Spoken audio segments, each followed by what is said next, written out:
you say you needed to watch what you eat? You're supposed to be cutting down on fried foods, not wolfing down copious quantities of fish and chips, you know? Come on. It's not every day we get to dine at Spina di Rosula's expense. Can you believe how generous she is? I'm not about to pass on free food. Anyway, my character doesn't need to be slim and good-looking. That's your job. Are you kidding me right now? It's not your character's health I'm worried about, it's yours. I've spent my whole life battling the effects of ill health, and it kills me to watch you willingly ruin yours by filling yourself up with junk all the time. Oh no, looks like they're arguing again. We're back! Could you maybe put your differences aside for a moment? Ah, you're back. We've been enjoying Spina di Rosula's VIP treatment in your stead. Paulo's nearly done. We shouldn't have to wait too much longer. Great! So you were discussing your characters, right? We heard she's playing the Oceanid who turns into a human girl. What about you? Me? I'm an Oceanid too. He was originally supposed to take the form of a crane, but he outgrew that role. Well, the costume at least. So now he's playing the boar instead. Sorry. The boar's not a bad character, actually. He's the one who raises the Little Oceanid, yes? That's right. He has some pretty memorable lines too, like when he imparts some solemn words of wisdom to the Little Oceanid. If you become human, you can reveal your secret to no one. You will face suffering and loneliness. Is this truly what you want? Wait, that sounds kind of familiar. It's the most important line in the whole script. I think it's a symbolic statement about our director's life and legacy. She kept quiet about all the trials and tribulations she faced in running our troupe, allowing us to devote ourselves fully to performing. It was only after she was gone that we realized how tough her job really was. You mentioned earlier that the troupe is like your home. Yeah.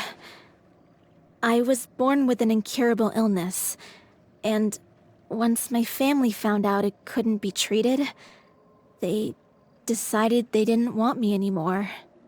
I spent some years taking whatever work I could find and trying to manage my illness with various medicines. But whenever I had a bad flare-up, I'd be lying in an alleyway for days at a time. It was like that until the director found me one day. She told me I had a great voice and asked if I was interested in studying singing from her. I said yes. She took me under her wing, taught me to both sing and act, helped me find Mora for my meds, took care of me when my condition decided to flare up. I know it was all a huge burden on her. She sounds like a really incredible person. She really was. She gave everything she had to her troupe and the people in it. All of us were so proud to call her our director. I was a lost child too when she found me. As the child of a murderer, my parents weren't around when I was little, so I got sent to an orphanage. The other kids were always picking fights with me. They'd say things like, "Come on, you must be pretty tough if you're the son of a murderer." It was just to taunt me, though. I was an easy target, and they knew it. One day, I got beaten up so bad that I just couldn't take it anymore, so I ran away. I lost all faith in humanity by that point. Thought the whole world was out to get me. Let me guess. Fortunately, the next person you ran into was the director. Yeah. For the first time in my life, I was somewhere I felt safe. And I promised myself I'd stay here until the day the group parted ways. The day you hoped would never come. How times change. Oh, you're finally done? Get your butt over here. There's someone I need to introduce you to. This is our new artistic consultant, Miss Furina. Furina? The Furina? Oh my god, how did you manage to wrangle that? Please, the honor is all mine. I was profoundly moved to hear about your troupe and your wonderful director. I just wanted to do something to help. Same here. Even so, this is just... Oh, wow. I'm sorry. I'll try to calm down. Now, where was I? Ah, yes, the script, of course. Let me give you a rundown of how the story unfolds in my version of the script. I'm sure you're already familiar with the beginning of the story. A little Oceanid decides she wants to become a human, against the wishes of her family. She finds love and friendship in the bustling city. But then, disaster strikes. The people start to notice that all the fresh water in the surrounding area is slowly disappearing. The soil is becoming arid, plants and flowers are withering, and the people begin to panic. The little Oceanid, Cleo, and her lover decide to do something about it and investigate the truth of the matter together. In the end, they discover that all the waste and pollution created by humans over the years has caused the fresh water to flee the land, as if driven by a consciousness of its own. Consciousness? You mean the water is sentient? Water as a conscious entity. There's actually quite a few stories that explore this theme. Since the little Oceanid is a water spirit, she immediately understands how the water is feeling. She then tells her lover about her true identity, as well as the truth behind the crisis. Her lover accepts her for who she is, and works with her to find a way to bring the water back. However, unbeknownst to them, there were some people eavesdropping when she revealed her secret. The little Oceanid is accused of being directly responsible for driving the water away, and faces the greatest dilemma of her life. And then? In the end, she makes the brave decision to sacrifice herself to save her lover, and the rest of humanity. Huh? But didn't they all treat Cleo like a villain? Why would she want to save them after that? Well, she mainly wanted to save her lover, plus everyone who'd stood up for her. Through her love for her human partner, she was able to find an even greater love, one that extended to all of humanity. Surely the biggest strength of Cleo's character. There's actually something else that bothers me. You know the protagonist is supposed to represent the director, right? And she never had the chance to become a hero in our world. If we're serious about dedicating this show to her memory, we should make the ending as true to life as possible. What about if the little Oceanid is hounded to death by people who hate her, her lover makes sure her secret never gets out, and humanity continues down the path to extinction? That sounds like too cruel of an ending to me, and perhaps a little irresponsible to present to the audience. That ending would be a perfect mirror to Director Aurelie's death, both arbitrary and meaningless. On the day when she went missing, Director Aurelie had instructed us all, somewhat out of the blue, to leave the court of Fontaine and wait for her outside the city. We waited and waited at the rendezvous point, but she never came. By the time we returned to the city, she disappeared without a trace. We looked for her. The Gardamex looked for her, but she was nowhere to be found. Increasingly, all the signs seemed to point to her being the latest victim in the serial disappearances case. The director was the kindest soul in the world, yet she was senselessly sacrificed for the sake of a so-called experiment by someone who had nothing to do with her at all. But doesn't the way she suddenly told you to leave the city suggest that maybe she had some sense of what was about to happen? It almost seems as if she was moving you to safety. I've been trying to follow up on that ever since, but all my efforts so far have turned up nothing. Villemont might know something, but he won't open up to me. Villemont? The one who's playing the role of the villain? Yeah. He's been overwhelmed by grief. I think the director's death hit him hardest of all. Grief? Guilt, more like.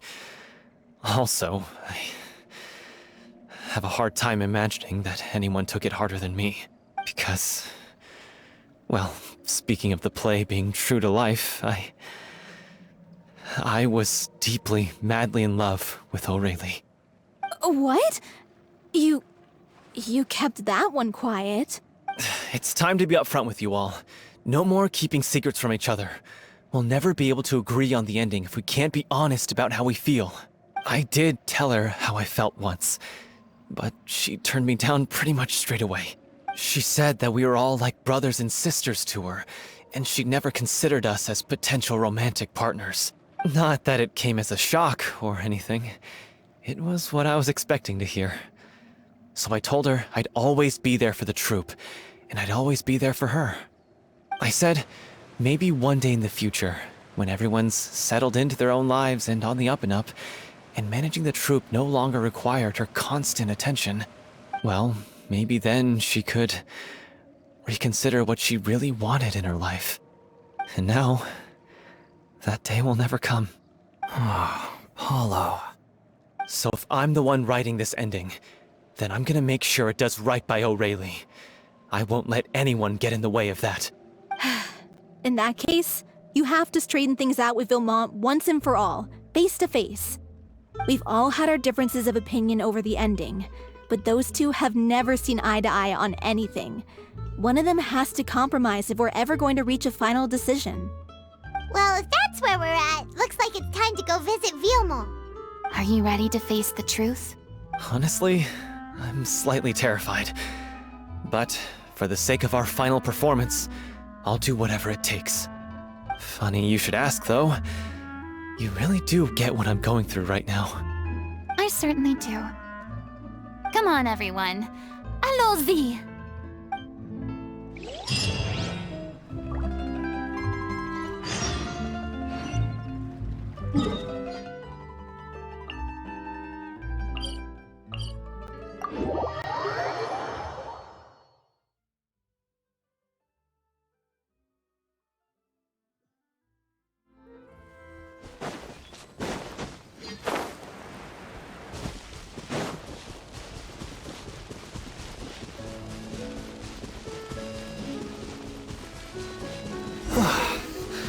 This is tough going. Delphi, are you sure you can As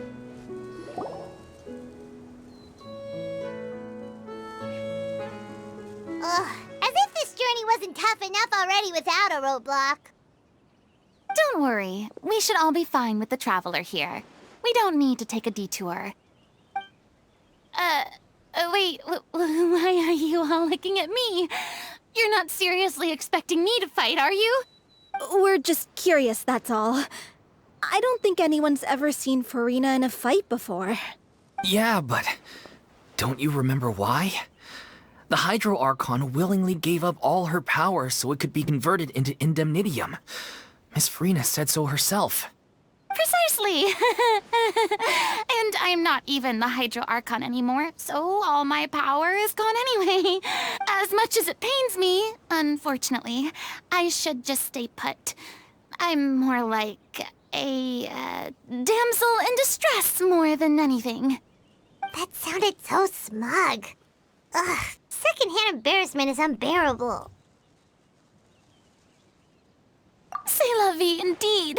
Alas, I am forced to watch on helplessly as a more brave and seasoned adventurer than I swoops in to save the day.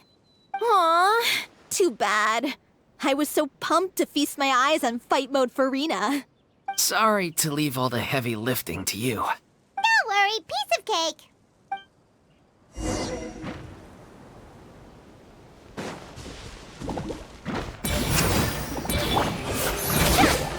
Bring it!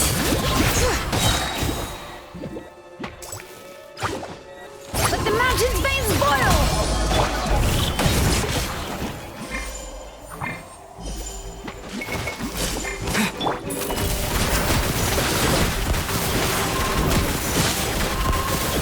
Where evil lurks, shoot on sight. Bravo! Good show!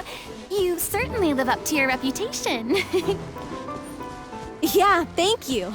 Anyway, the path is cleared now, so onwards and upwards.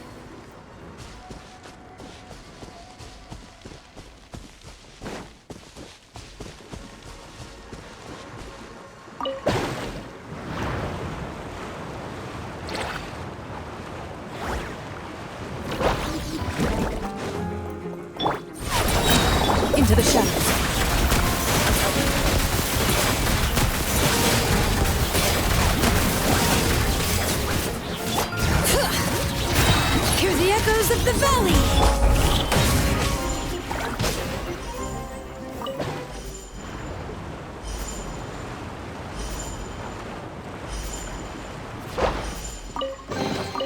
Is this an answer from this world?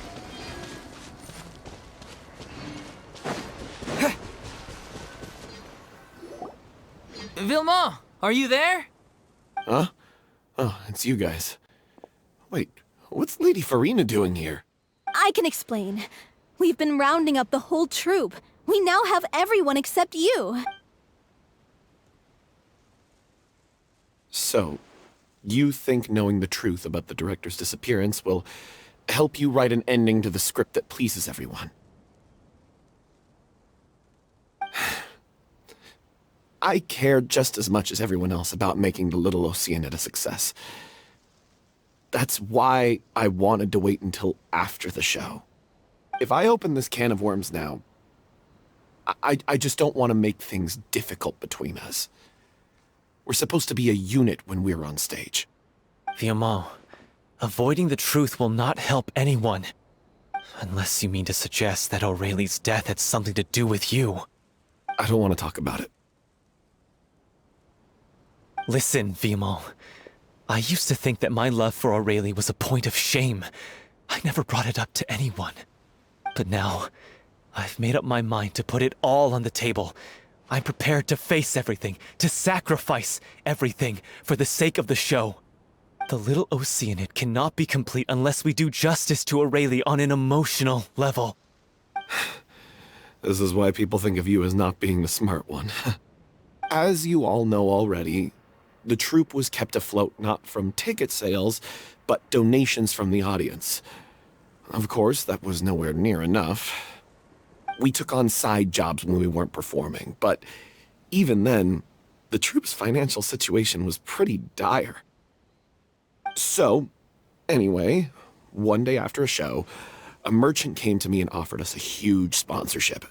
In return, we just had to provide the audience with their drinks during performances. It seemed like a win-win, so I said yes to it on the spot without consulting the director. It was only when the merchant came to deliver the goods that I realized the drink in question was synth. Isn't that the drink peddled by the culprit behind the serial disappearances case? I freaked out when I saw the boxes. And I told the director everything right away. She was completely shocked as well. But she didn't reprimand me for making the decision without consulting her. Instead, she contacted the merchant and stated that the troupe could not agree to this collaboration. The merchant was furious, berated us for going back on our word, and threatened to sue us for damages. The amount was astronomical. There was no way we'd be able to pay.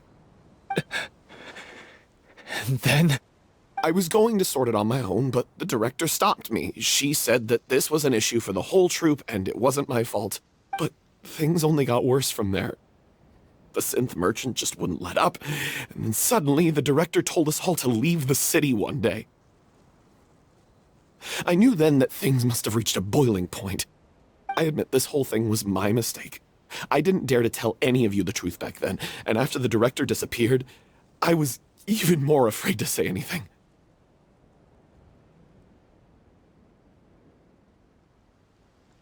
Yeah, I got Aurelie killed. There, I said it. Happy now? Hey, don't say that. You traitor! You knew Aurelie was in danger. Why in God's name didn't you tell us? What do you mean, you were afraid? This was a life and death situation. We could have saved her! How could you be so stupid?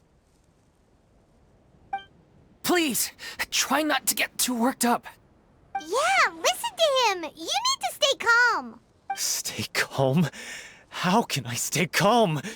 This guy got Aurelie murdered! She was the love of my life! And he has the gall to try and high-road us, claiming that he kept his mouth shut for the sake of the show! How about taking some responsibility for what he's done? All I can say is I'm sorry. Truly. I wanted to apologize to everyone in the troupe, but that won't bring back the director. What good is my apology now? I'm just a coward who made an awful, terrible mistake that I can never take back. Beat me up if you want. Kill me if you prefer. It's what I deserve. End my life. So I can meet the director and apologize to her in person. Get out of my sight! Go! Get lost! I don't ever want to see your face again! That's enough! You've screamed and shouted at each other for long enough. Now pipe down, both of you! Can you stop conflating the show on stage with your real-life relationships in the troupe? You keep saying that you want to use this final performance to pay tribute to your director and celebrate her life. How can you do that if you're just using it as an excuse to vent your own emotions? You're right. I'm sorry. On stage, the lead role is the focal point of the audience's attention. And you're all used to seeing the director as the heart of the troupe. But in her own life, her greatest desire wasn't to be the center of attention. I can tell how much she loved you all, and how much she loved the troupe. What she wanted was to build a warm home for all of her brothers and sisters. To shield you all from the storms that rage in the world outside.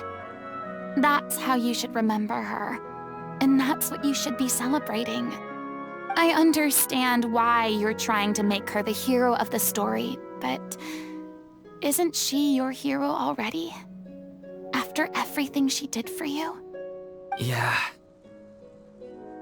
So think hard about what that means. And then think again about what you hope to achieve by arguing with each other. If you really hate each other and can't reconcile your differences, then you could just call it quits now. Why bother with the final performance if the group is already fractured? But you can't bring yourself to do that, can you? You care too much about Director Aurelie and the home she built you all to let go. What are you laughing at? I don't see what's so funny. Sorry, I didn't mean it that way.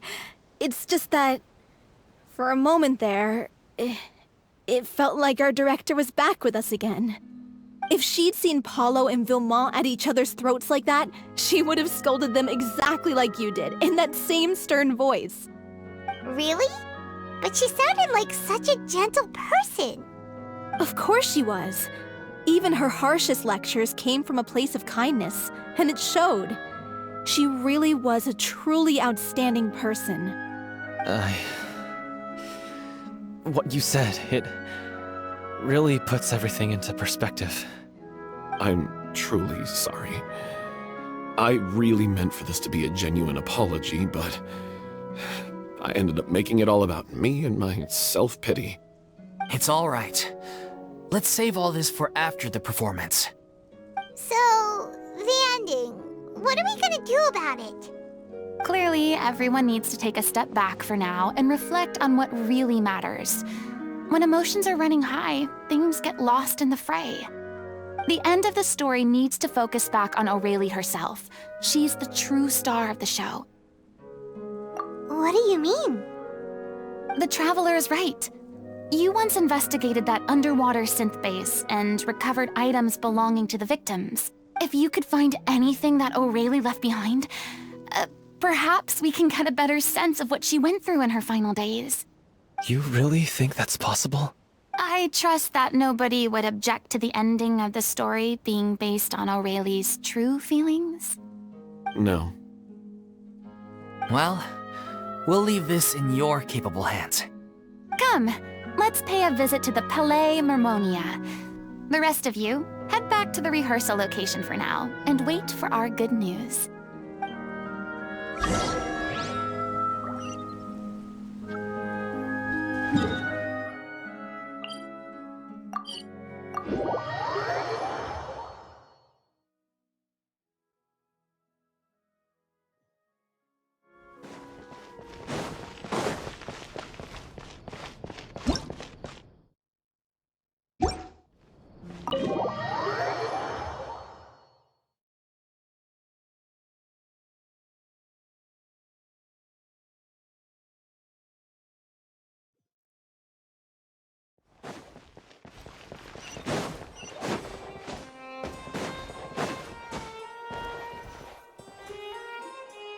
You want to review some recovered items connected to victims of the serial disappearances case?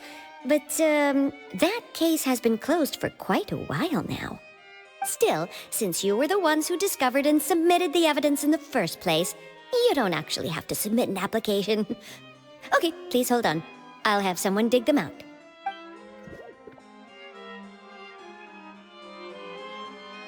So, this is all Aurelie left behind. Just whatever she was carrying on her person and this tattered old notebook. Hey! It's full of script lines! And sketches too! Looks like they show where the different props should be placed on stage. Let me take a look. Maybe there's something in here from after she was kidnapped. Aha! I found something. To whoever discovers this diary. Let's see. Looks like she kept a detailed record of her captor's actions. She even mentions the truth behind the experiments on dissolving young women. If we'd had the chance to examine this notebook carefully back then, it would have been a conclusive piece of evidence proving Vachey's guilt. Vachey took so many lives. It's still so unthinkable how many victims he had. I guess Aurelie must have written all of this down in the hope that her records would one day be of use to investigators. Wait, it cuts off. Her handwriting here gets patchier and more illegible by the line. She probably didn't have much strength left. Her final words are... I'll let you read them for yourselves.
She was so terrified.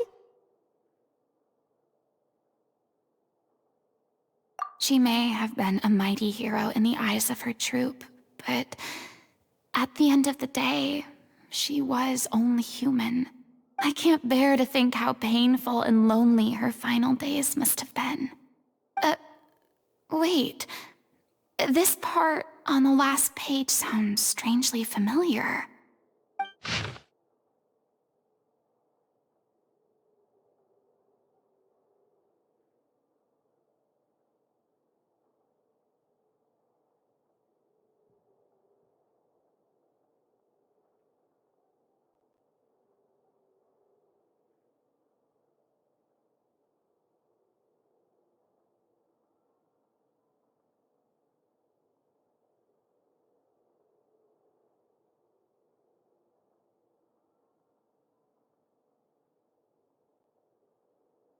If you become human, you can reveal your secret to no one. You will face suffering and loneliness. Is this truly what you want? Isn't that the most important line in the Little Oceanid? Because I am an older sister to them. Oh. So she didn't regret her decision, even as she sat in silence, waiting for death to come. I'm sure this is what the troupe would have hoped to hear as well. She had their utmost trust, admiration, and love, and she truly deserved it. Let's go. It's time for them to learn Director Aurelie's final thoughts.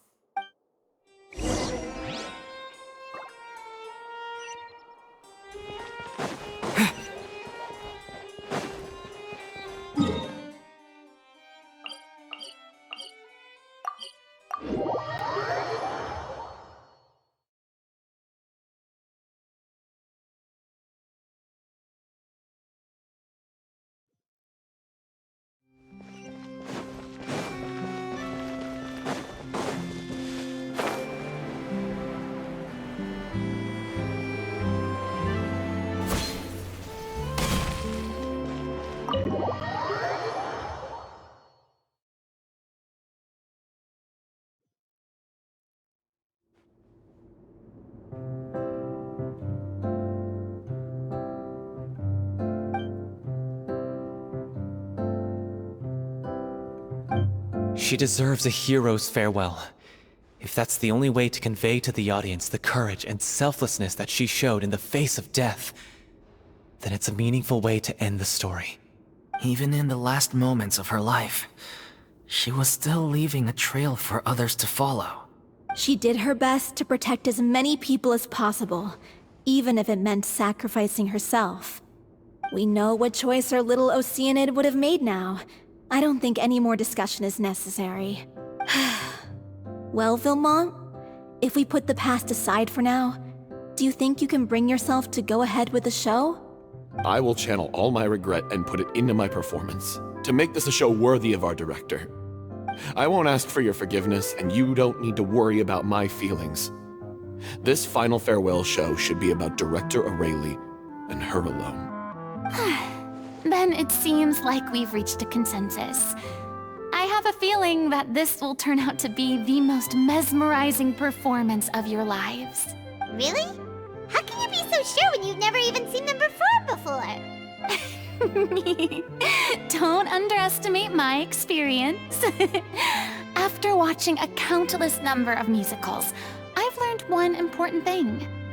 If you want to move the audience with your music, you must fully commit and immerse yourself in your role, pouring all your emotion into your performance. And aren't human emotions, love, hate, regret, and hope, just the most mesmerizing things in this world? I don't believe anybody could be more committed to bringing this story to life on the stage than they are now. Thank you for the vote of confidence, Miss Furina. And thank you for supporting us through all this. Then, let's not delay things any longer. We need to discuss the details of the ending and get it nailed down once and for all. Actually, before that, I'd like to make a proposal. During the curtain call, please allow me to use the director's name instead of my own. Huh? But then... After all, this role was originally meant to be played by the director. I'm just filling in for her. Besides, a role commemorating her life should be associated with her name. Well, if you're sure you're okay with that, I have no objection to it. Now we're talking like a serious acting troupe. All right, I'll leave you to fine-tune your musical while I go and procure a stage. Procure a stage? Oh, it's okay. Our usual place doesn't need a reservation. That place? Oh, don't be silly. For an extraordinary show, we need an extraordinary stage. By which I, of course, mean the Opera Epiclese. Whoa, wait, what? No, that's never going to work. It's far too fancy for the likes of us. What are you afraid of? Surely you don't think that Aurelie's story is unworthy of the grandest stage in Fontaine? No, that's not what I meant. It is supposed to be your grand finale, right? I have no problem with it then. How about the rest of you?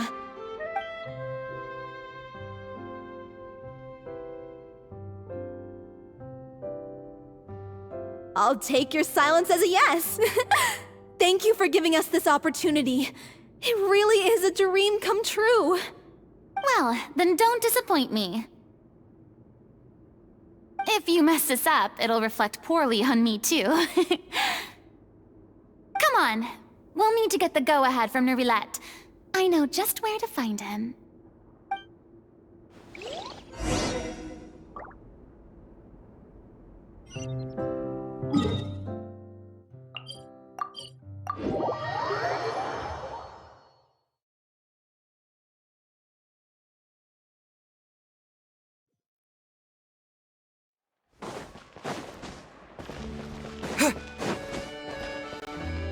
Hey, look at that! Looks like I guessed right. You were just guessing?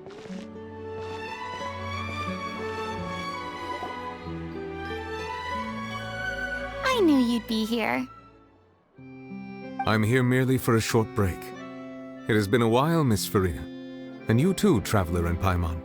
What might I assist you with today? I would like to book the Opera Epiclese for an event. You see... I understand. The process for booking the Opera Epiclese is complex and can be somewhat cumbersome. But given that the request is coming from the three of you, I see no reason to make things unduly difficult. The story of the Little Oceanid is most fascinating. I'm looking forward to seeing it performed on stage. I will say, however, that I am surprised to see your passion for the performing arts rekindled after all that has happened. Huh? What do you mean? Do I look excited? Yes. And this is the first time that I've seen you like this since your departure from deityhood. At first, I just felt bad about rejecting them. So I wanted to learn a little bit more about their situation. But one thing led to another, and... well, here we are. In the past, we sat in our high chairs in the court, giving our opinions on isolated cases, all while knowing very little about the human stories behind each and every one. Maybe it's because I finally become an ordinary person and gained my freedom, but I've developed a great sense of curiosity about their lives. I am truly delighted to see you find a new lease on life. Now that you've regained some confidence, have you had any thoughts regarding a return to the stage? Why would you suddenly ask a question like that? Well, if the Little Oceanid turns out to be a great success, it will no doubt become a classic. Many theater companies are certain to add it to their repertoire. The experiences and decisions of the protagonist, Cleo, are all modeled after your own. Naturally, this makes you eminently suited to playing the leading role. It would truly be a shame if you did not take this opportunity to allow audiences to enjoy your outstanding acting talents once more. Haven't I already made myself clear? I won't act or perform in any role ever again. No exceptions. Nor do I think it is any great shame. There is no lack of fine actors or inspirational stories, either on or off the stage. This experience is a case in point. I feel like I've learned a lot, and it has already been well worth the price of admission. I must admit, though, I'm a little envious. They're quite fortunate to be able to bid farewell to their past in such a magnificent manner. I see. Well, I'm glad to learn that you have found a role to play that you enjoy, be it on the stage or not. I sincerely hope the show will serve as the grandest of finales. I will have my staff book the date and mail the relevant paperwork to the troupe once the details are confirmed. Thanks, Nervilette. You are very welcome.